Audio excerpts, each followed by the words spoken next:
২৬শে মার্চ মহান স্বাধীনতা দিবস উদযাপন উপলক্ষে 2 দিনের কর্মসূচি দিয়েছে বিএনপি।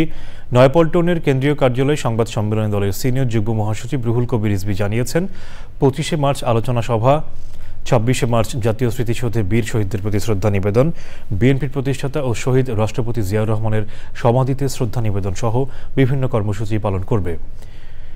সংবাদ সম্মেলনে স্বৈরাচারের দোসররা নানা গুজব ছড়াচ্ছে বলে অভিযোগ করেন তিনি। ঈদের সময় সবার নিরাপত্তা নিশ্চিত করার আহ্বানও জানান তিনি। এই পবিত্র ঈদ উল ফিতরে আইন শৃঙ্খলার পরিস্থিতি নিয়ে এদেশের মানুষ এখনও উদ্বিগ্ন। পুলিশ কমিশনারের বক্তব্যের পর মানুষ আরও আতঙ্কিত হয়ে পড়েছে। চুরি, ডাকাতি, ছিনতাই আরও বেড়ে গেছে। পরাজিত শক্তির দোসরদের হাতে প্রচুর টাকা। এখন হয়তো অনেকে ইঁদুরের গর্তের মধ্যে লুকিয়ে আছে, কিন্তু লুকিয়ে থেকে তো ঘুমিয়ে নেই।